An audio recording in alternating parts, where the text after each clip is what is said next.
Board of Utilities Board of Directors meeting to order. Nikki, please note the roll. Any emails?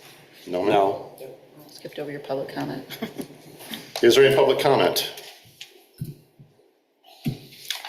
Seeing none, I'll move on to the consent agenda items. First is going to be the minutes of the regular meeting of the Board of Directors held on May 1st of 2024. Also, the regular meeting of the Michigan South Central Power Agency Board of Commissioners held on April 4th of 2024. Also included in this is departmental reports for the Board of Public Utilities, operation reports and financial statements for April of 2024.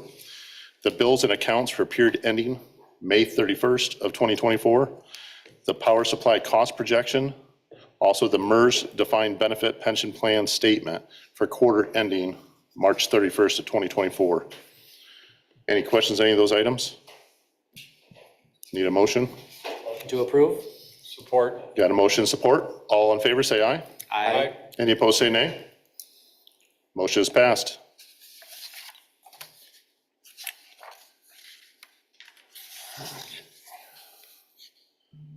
Next will be introduction of the new hires.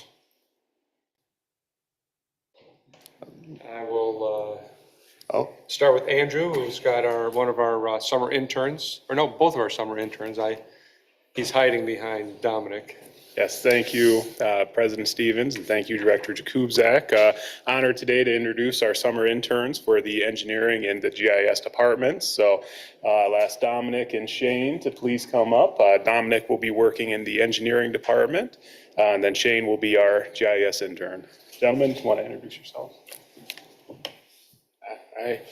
Like Andrew said, my name's Dominic Wirtz. I am the electrical engineering intern for the summer. I'm currently going into my fourth year of school, second year at Michigan Technological University, and I am studying electrical engineering with an emphasis in electrical power.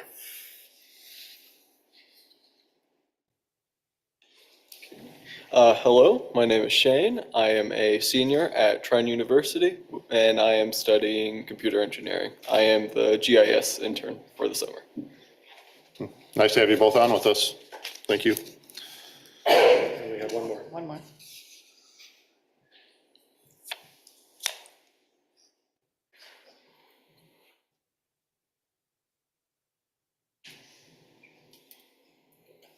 Hello, everyone. I'm Stacy, and I'm here to introduce our new customer service representative, Alicia. Hi, my name is Alicia. I've lived in Coldwater my whole entire life. I am super excited to work for the Coldwater Board of Public Utilities. I've been here for a little over a month, and I'm excited to see what the future holds. Thank you. Moving on to the regular agenda. First will be the AMP scholarship presentation. Mr. Director, I'll turn it over to you. Thank you, Mr. President, members of the board. And I'm actually going to turn it over to Harry Phillips, who is a member services with American Municipal Power, and he's going to present this year's recipient of a AMP scholarship to Hannah Stevens. And he's going to go through what that scholarship was and a little bit about Hannah, and then you'll be able to grill Hannah if you would like. Okay, thank you very much, and good evening, everyone. And I'm very pleased to be here and also honored to be able to bring to this community a recipient here of one of your finest graduates. Is going on at a college. And the reason we do this too is to really engage younger people in the advantages of public power. So this is a great opportunity to sort of introduce public power. Hannah did have to take a test on that, and hopefully there's some residual, long-lasting kind of affection for the industry. We could use talented people in it, and this is a great way to start looking for people that, high achievers that could actually have a career in public power. So as Paul said, I'm going to read a little bit about the particular scholarship. AMP does give out two types of scholarships. The Lyle Wright, which is the one I'm presenting with Hannah tonight, and then the Richard Gorsuch. That one is for a student whose parent or guardian works for the city, and this one is really available to any graduating student. So that means that actually community can win both. So it doesn't mean that only one or the other. So Tonight is the recipient is Hannah for the Lyle Wright. Up to 5 one-time scholarships for $3,000 are presented annually. This included a 2024 scholarship. AMP has awarded nearly $500,000 since 1988. The scholarship is named in memory of Lyle B. Wright, a strong public power advocate who served on the AMP and OMEA boards. The scholarship is awarded to graduating high school seniors. The Wright Scholarship is offered to seniors whose student receives electricity from the AMP member.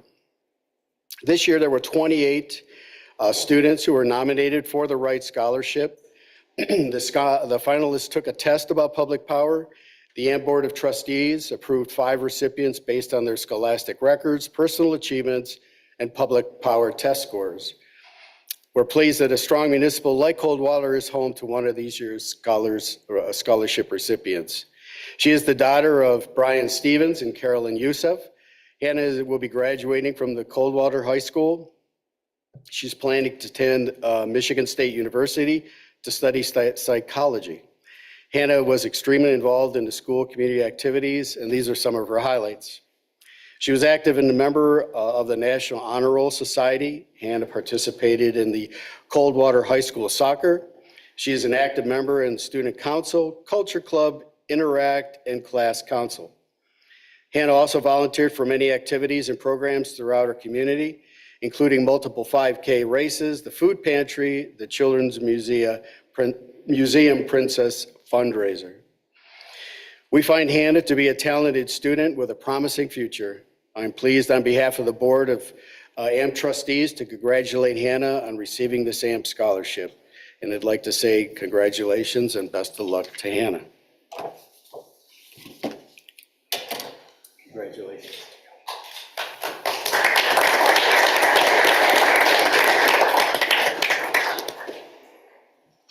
Hello, everyone. I'd like to thank you guys for helping me further my education. I really appreciate it.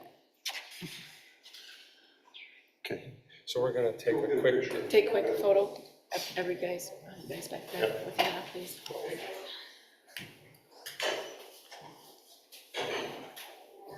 Not me? Yeah. You're part of us. Good thing you dressed in gray, John.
Okay, thanks, guys.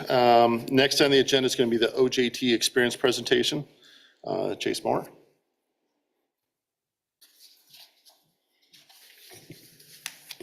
Hello. There should be the PowerPoint version on the desktop if you minimize out of the blue beam. He's smarter than I, he's in IT.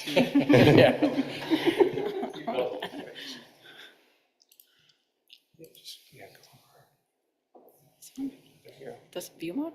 Yeah. Nope, going right next to it, the little one. And then Oh, you put the, I didn't know you guys did that. my computer's messing with you. So. Where's the presentation? Should be, yep. Perfect. Hello, my name is Chase Moore. I am the OJT student in the IT department here at the CBPU.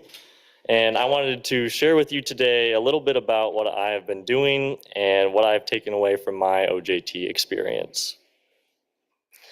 Starting off with a little bit about myself, I just graduated from Coldwater High School a few weeks ago.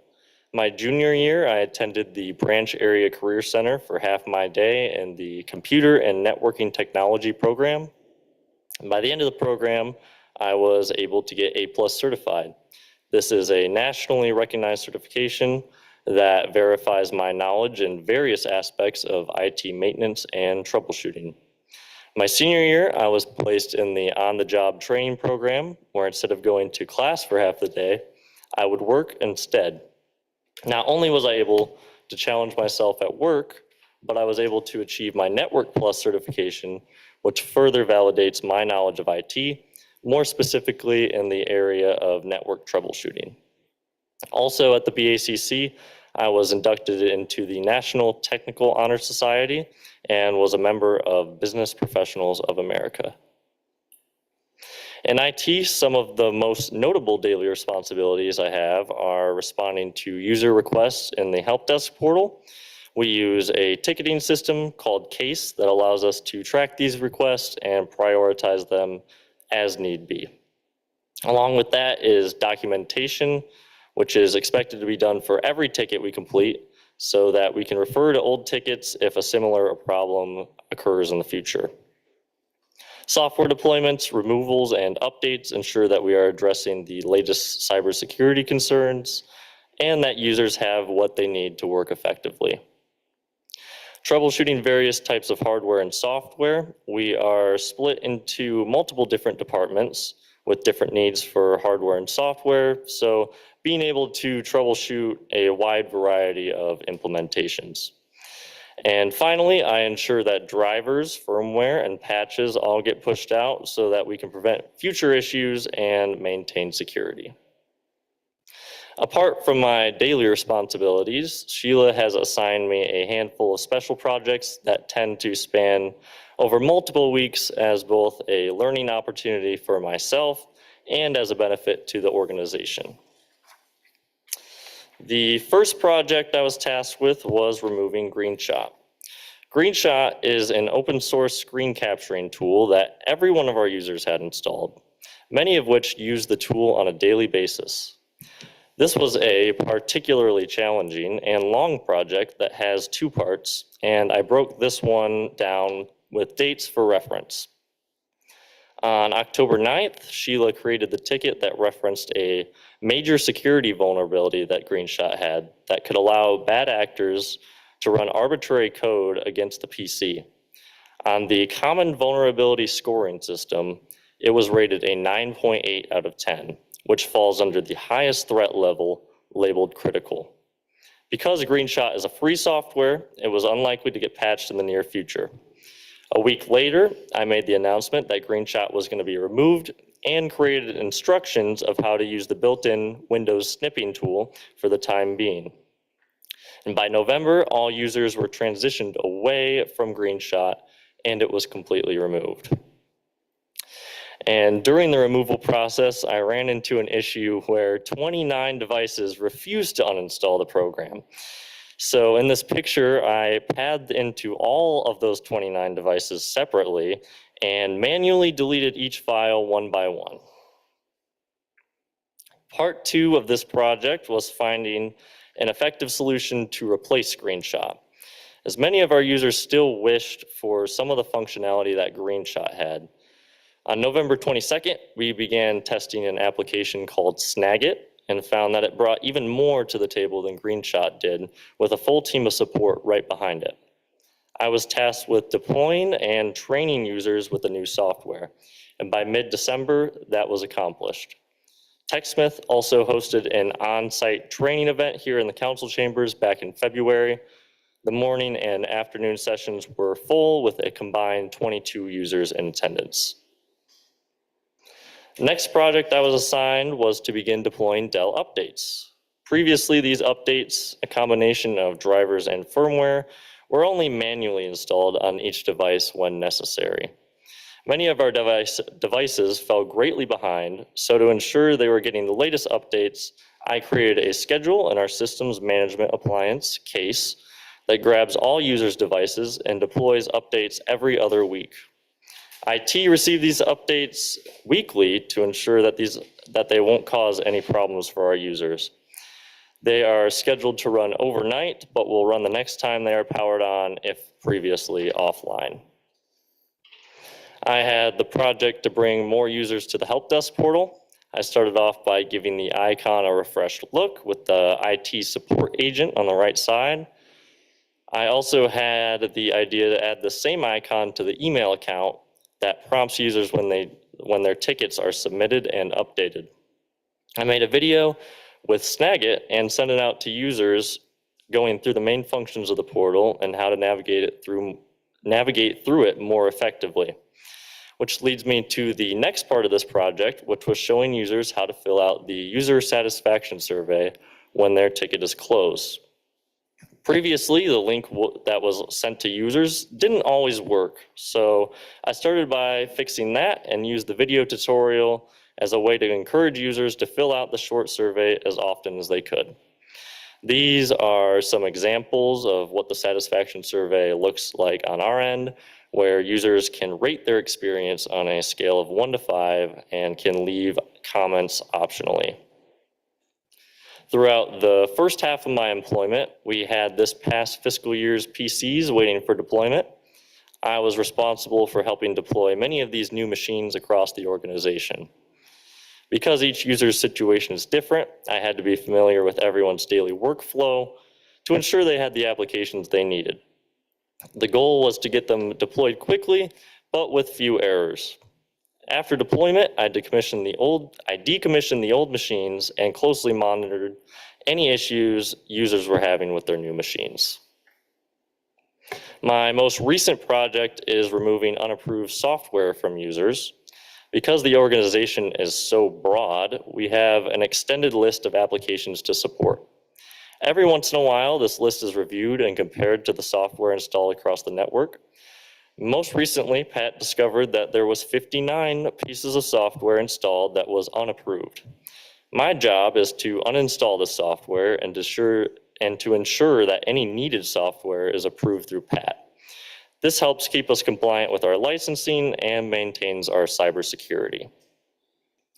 With that being said, some of the biggest things I have learned from this experience is the ability to communicate, work under pressure, and to document. Communication is a skill that my generation severely lacks. At the CBPU, I was able to learn how to effectively communicate in person, through email, and over the phone. Another skill I learned is how to work under pressure. With handfuls of tickets coming in each day, it is important to be able to recognize which problems affect the most people and need to be solved as quickly as possible, while being able to put others to the side when necessary. I also was able to further expand on my ability to document. Not only is it important to document for other users, but for yourself. Clear documentation allows us to address problems more effectively and sometimes prevents them from occurring at all. Lastly, I would like to thank the CBPU for the opportunity to work here throughout the past year. I will be here full-time throughout the summer and continuing my education at Trine University in the fall. Thank you. Thanks, Chase. Appreciate all your help. Thank you. Next on the agenda is the Michigan Green Communities Challenge. I'll turn it over to Monica.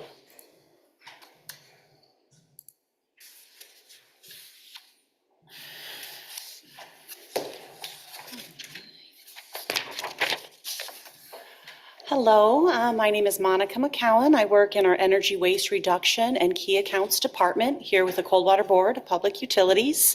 And I'd like to introduce our Michigan Green Communities Challenge. So, our Michigan Green Communities is a statewide network of local government staff and officials that collaborate with one another, peer learning and information sharing to promote innovative sustainability solutions at a local and regional and state level. This year, we chose to participate in the Michigan Green Communities Challenge. I had received an email from the community group itself, as well as the manager, city manager Keith Baker. I spoke with Paul, and we decided, yes, let's go ahead and give it a try. Let's see where we at in our sustainability journey and where we kind of rate along with some of the other cities and communities within Michigan. The Michigan Green Communities Challenge is a sustainability network benchmarking and technical assistance program at no cost.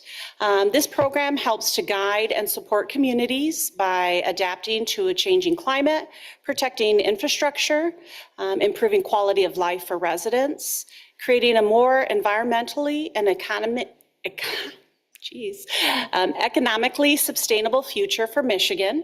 As you can see, there's a lot of support from different departments within the state, such as Eagle, the Department of Natural Resources. We also have the Department of Transportation, Department of Health and Human Services, and the Economic Development Corporation, along with Michigan Township Association and counties as well.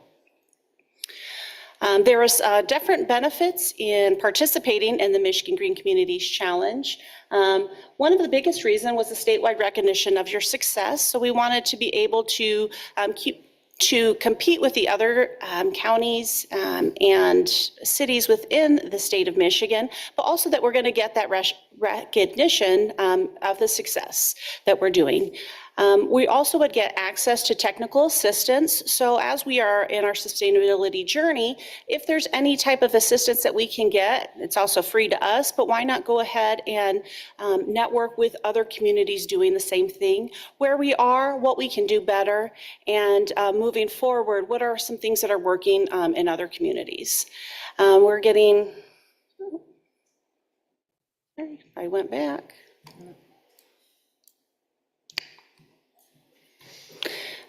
There's a lot of peer networking within the communities. If you do receive silver or higher certification, then you also have access to a summer graduate fellow to work with on energy and sustainability projects. You would just need to submit your project over. We currently don't have a project, but in the future, if we do have one, then I think that would be a great opportunity to be able to receive additional assistance in working with one of the students. We also, in participating, get 2 free registrations to both the Michigan Health Climate Conference and Michigan Sustainability Conference. Julie Stiefland, from the Assistant Director of Eagle, stated that Michigan's local governments are critical to creating and protecting clean, safe, and healthy environments for Michiganders. We're proud to support the Michigan Green Communities Program and partner with them to accelerate local action on waste diversion, energy efficiency, clean energy adoption, and climate resilience. This year's record-breaking participation in the MCG Challenge is a testament to the program's ability to provide local governments with an accessible list of best practices while supporting them with technical assistance to reach their goals. This year, as just stated, there was a record number of communities that participated in the 2023 Michigan Green Communities Challenge. 63 local governments across Michigan have been recognized for their sustainability efforts and environmental leadership throughout the participation. This year's participants included 43 cities, 11 townships, 7 counties, and 2 villages, together representing 4.1 million Michiganders. And this year's challenge retained 96% participants and had 10 new participants as well. And how they rate it is through a bronze, silver, or gold seals of achievement. And these certifications reflect the leadership in areas of energy efficiency, climate adaptation, resilience, recycling, water conservation, and community engagement. 36 communities achieved gold seals, 20 achieved silver, and 7 achieved bronze seals. Listed here are the bronze and silver. And then we have also our gold our gold awards. And as you can see, the city of Coldwater is also listed on the gold. So Coldwater wins gold. Woo! There is different initiatives as we were going throughout the challenge. And some of the things that really helped to get us those points are listed here. Replacing city streetlights, parking lights, and lighting within the municipal building to help with energy efficient lighting. Providing free traditional recycling pickup. We also do large item pickup and appliance recycling.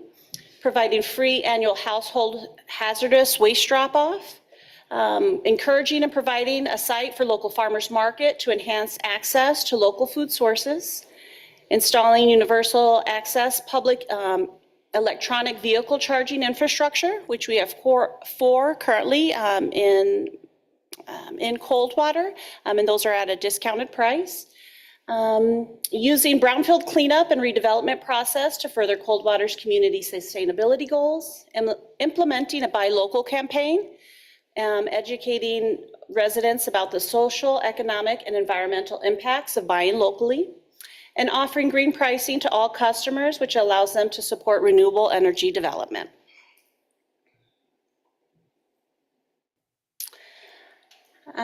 So that concludes everything with our Michigan Green Communities Challenge. We'd like to continue to keep doing this throughout the year to let us know where the city of Coldwater and CBPU stand as far as benchmarking, what we can do to further our sustainability and to be environmentally sound. Any questions for Monica? Is this something we'll have to do every year to reapply for it, or? Yes, yep. Every year they send out different things to meet to benchmark.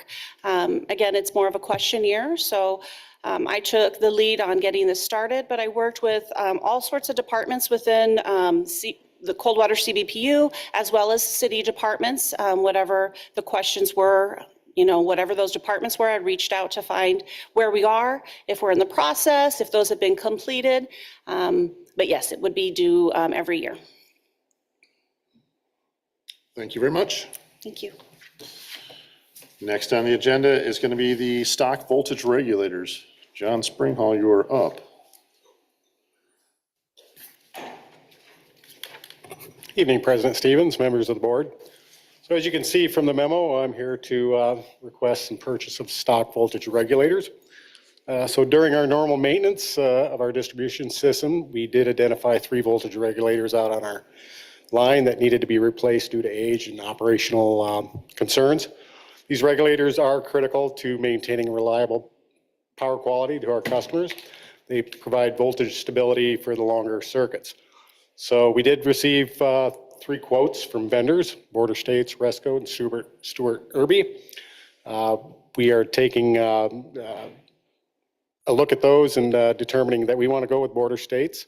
So staff is recommending that we go with Border States for a total cost of 3 regulators at a price of $61,128. So I'd be happy to entertain any questions you may have.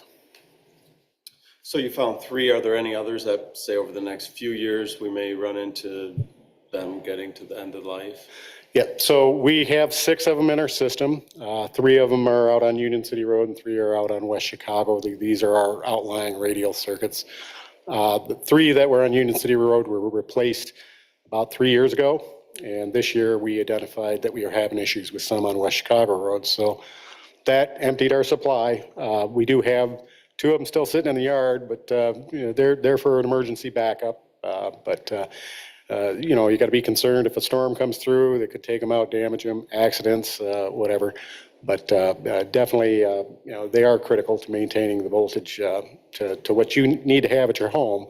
If we get too high a voltage, too low a voltage, I'm going to be getting phone calls that I really don't want to get. But certainly, they are critical to the system. Any other questions for John? These aren't at the substations or in No, the our field? substations do have voltage regulation on the main transformers. They're called tap changers. These voltage regulators operate very similar to that, but they aren't producing the massive amount of power that you need. They're just basically regulating the voltage. stepping it up or down based on where we are sitting. We try to maintain our voltage plus or minus 5% of the nominal voltage you may see in your house, so that's 120 volts. And if it deviates from there, then the voltage regulators take over and start adjusting so that your lights are reliable and you're not seeing bright, dim, flickering lights or anything like that. So. Okay, thanks, John. Appreciate that. Thank you. I'll move to approve the purchase of those regulators. Second. Got a motion and a second. All in favor, say aye. Aye. Opposed, say nay. Motion is passed. Next on the agenda is the lead copper service line replacement contract. Brian?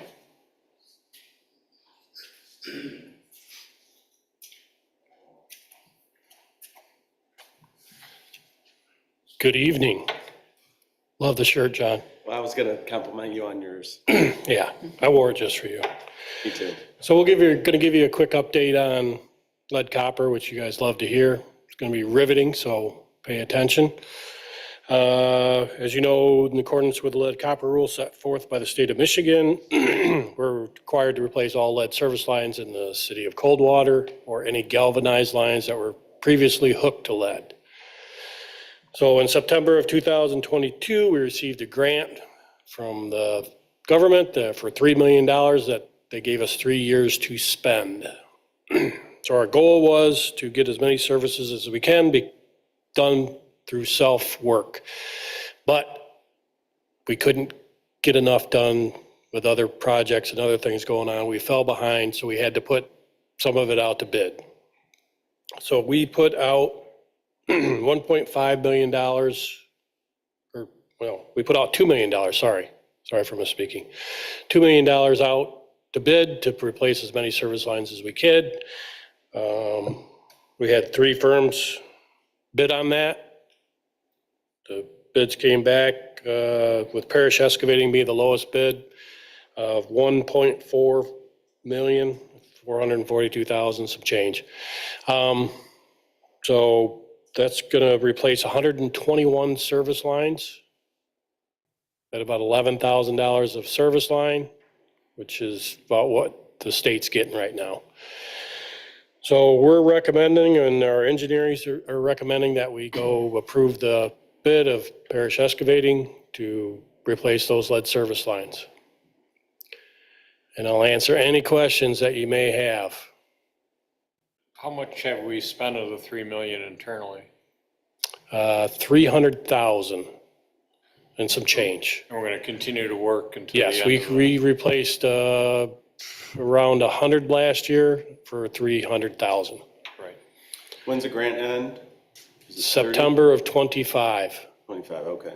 Thought you'd catch me. Fine.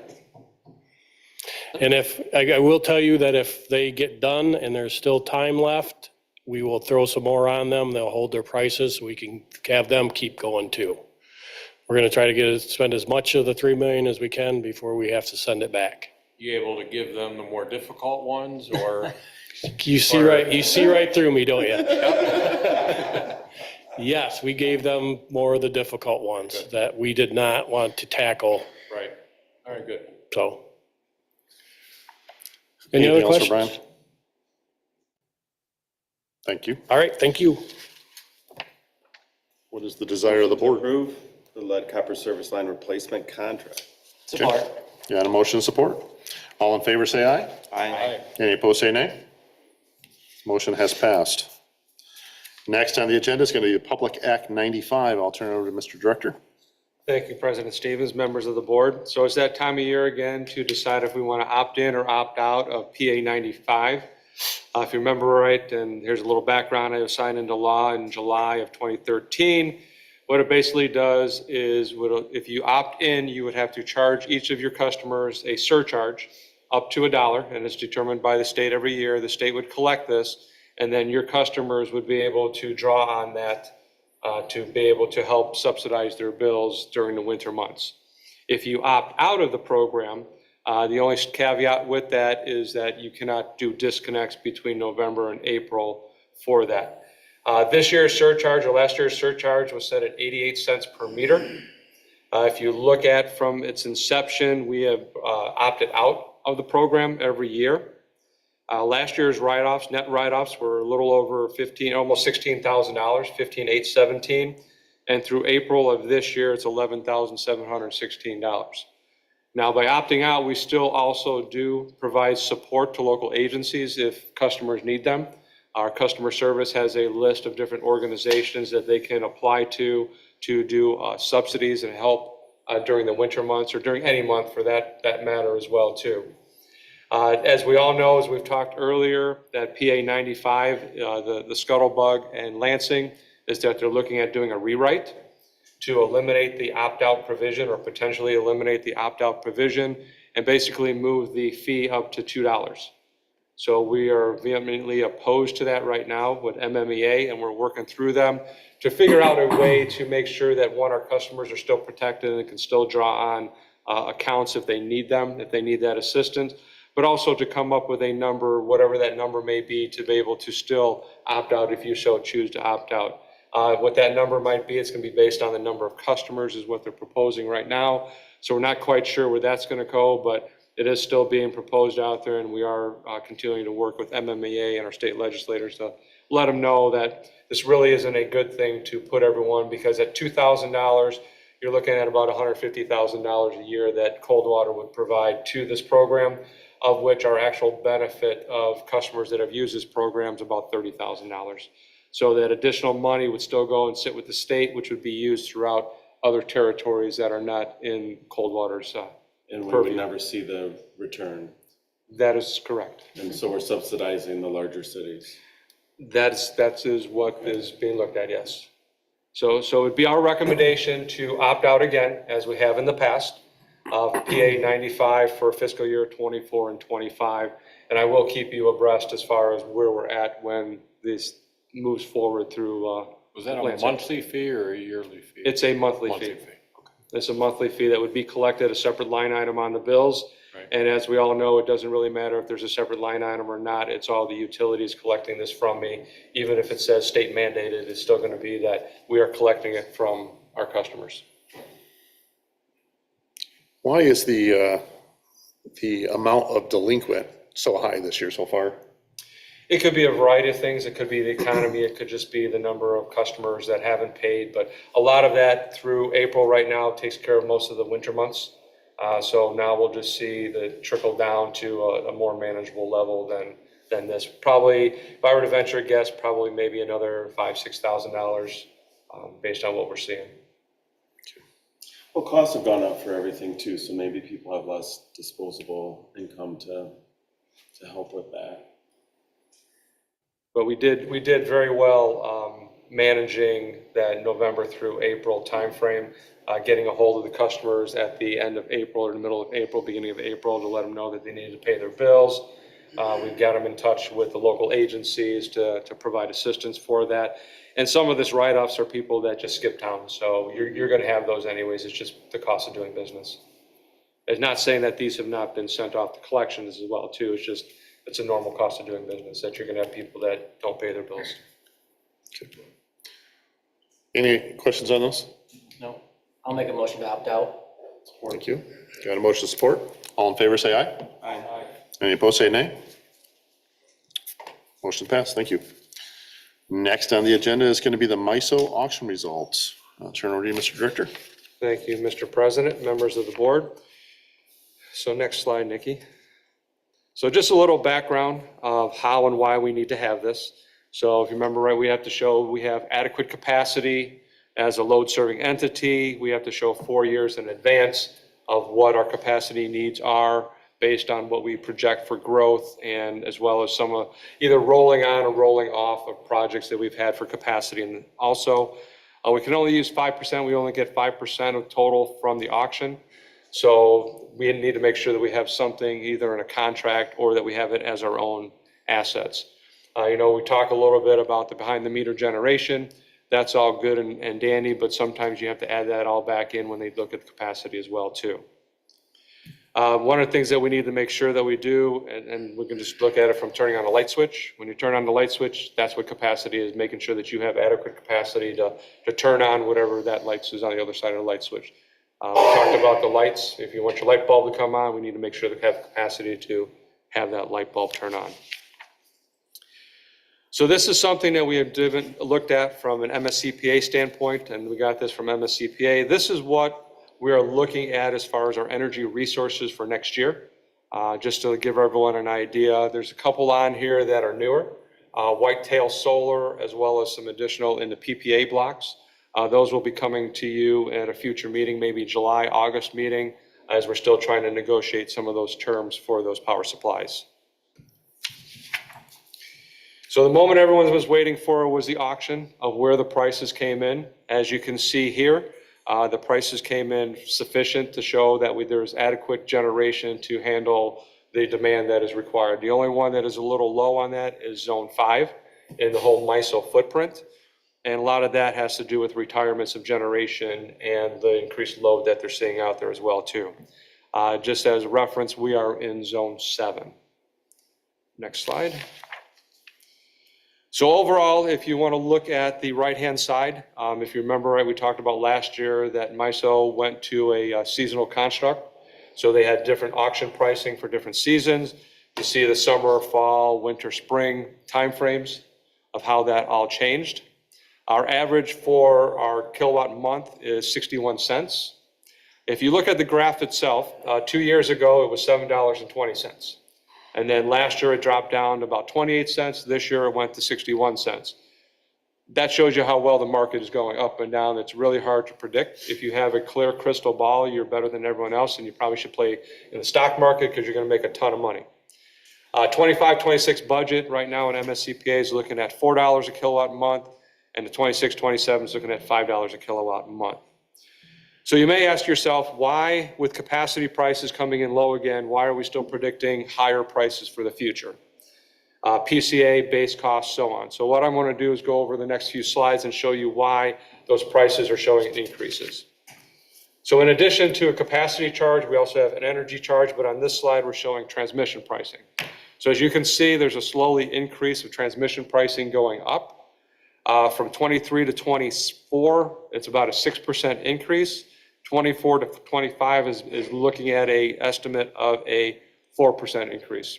If you remember, transmission is a conduit to get the power to us, and that's rated for anything that's rated 138,000 volts and above.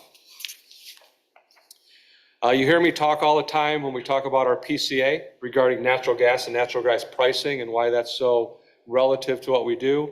Most of the time that electrical power it follows what natural gas pricing is. If you look at this a little bit, you'll see when we started seeing some spikes. So in mid-21, we started seeing a low supply, or there was coal supply issues and low natural gas production, as it's a supply and demand type setup with the natural gas suppliers. Early 22, the Ukraine war broke out, and why that's important is that Russia shut off all the natural gas supply to Europe. So they started doing a lot of what they call LNG, liquefied natural gas exports from the US over there, which drove up the price. Again, supply and demand. Warm winters in the US and Europe drove those prices down because there wasn't a whole lot of demand for it. So right now you're seeing pricing based on this year as compared to last year is about the same at $2.25 per MMBTU, which if you remember right, that fluctuates as well too, and we'll show those in a little bit as well too. The other thing we're seeing in the natural gas market is that production is relatively flat. So normally when you see a large production, it means you got a lot of gas there. It means people want to sell it because there's a lot of demand. But right now the demand's there, but there's a lot of storage, and we'll show storage in a second. But there's a relatively flat production for natural gas. The other thing that we're seeing on the natural gas side is there's not a lot of investment. A lot of that has to do with legislation for interstate pipelines being built to get it from where the actual wells are to the location to where it's actually needed. There's a lot of intrastate, and a lot of that is down in Texas. So Texas they're building a lot of pipelines to get to the LNG facilities, but also to some of their generations that they have out there. So there's really not a lot of investment because there's a lot of legislative regulations right now that are prohibiting that.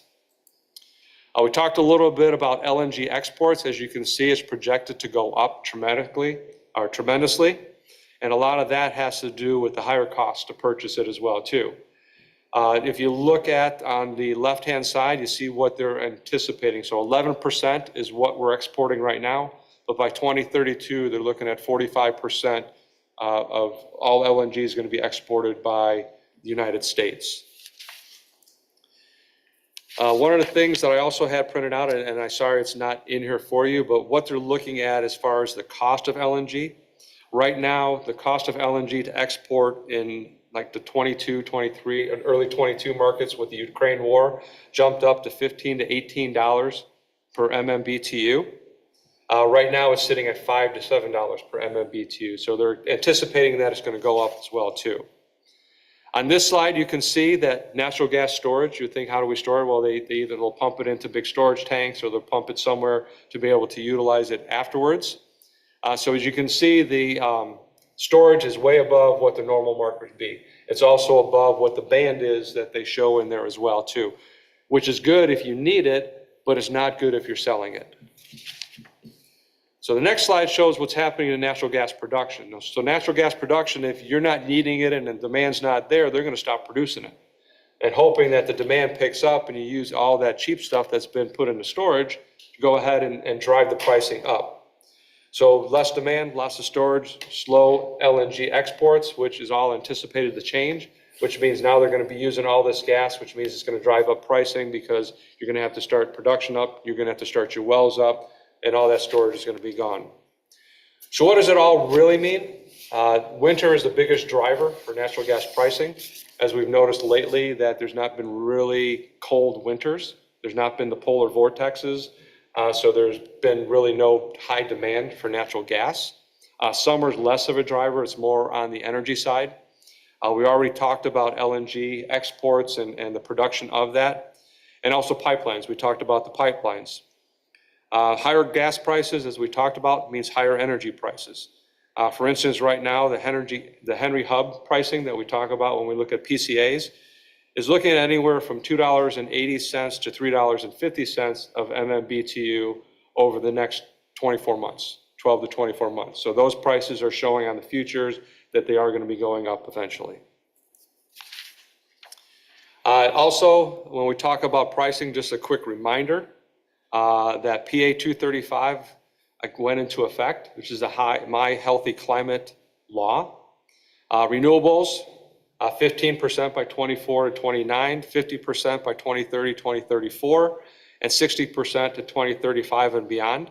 The utility must submit a plan with its governing board by the end of February of 2025. So we'll be working on that and bring it to the February board meeting of 2025 for your approval. Also, there's also the clean energy side of it as well, too, with an 80% reduction of carbon by 2035 to 2039 and 100% reduction by 2040 and beyond. That's just the way it's currently set up. But we have to have a plan in place by July of 2028. We're also seeing right now, when this bill went into effect, or this law went into effect, that we're starting to show the creep of renewable energy pricing. A lot of our RECs, or renewable energy credits, were purchased on the market or purchased from people that weren't using them. So we're starting to see that creep of those numbers going up. As you can see what some of the markets are, those RECs that are shown in the $30 and $50 range are in the PJM market.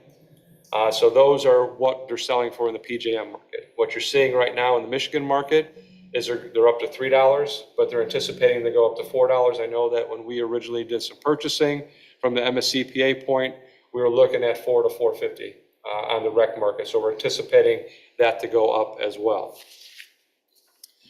If you look at this, this goes into kind of what we're talking about with natural gas and market pricing. Market pricing for energy pretty much follows the same type of curve as natural gas pricing. So overall, as you can see, it doesn't look as a rosy picture.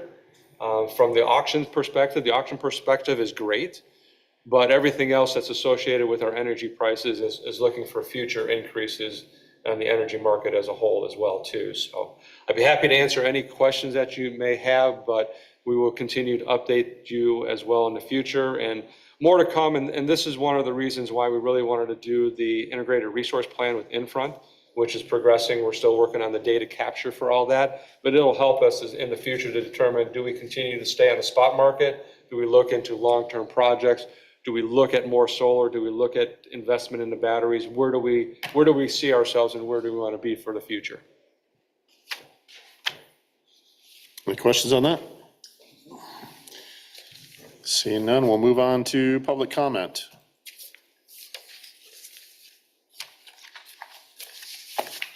Next will be new business, which will be the director's report.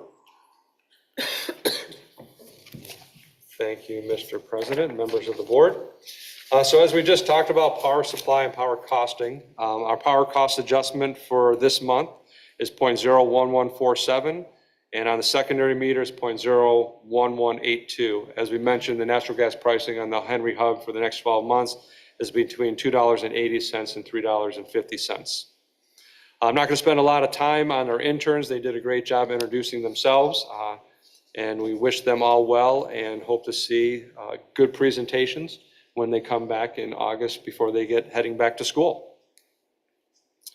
We participated in Kids Consider a Career Day for all sixth graders. We had a lot of departments over there giving them options. If they don't want to go to college, we have options for them. If they want to go to college, we have options for them. So start getting them thinking early as far as what they want to do for the future, which I'm not sure that a lot of adults know what they want to do for their futures as well too, but this gives kids the option to be able to look and see what's out there. Chase Moore received the 2024 CBPU scholarship at the BACC Career Day, or Career Recognition Center, or ceremony on the 16th. He was also presented with a $1,000 check to enhance his scholarship opportunities. After a 2-year conversion, Jefferson Elementary School was awarded a rebate check of almost $14,000. We're happy to partner with them as well.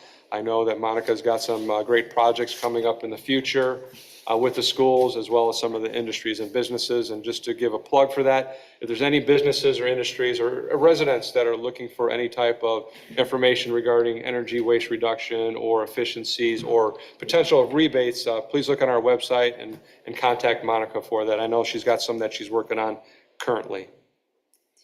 Strawberry Fest is coming up on June 15th from 9 a.m. to 3 p.m.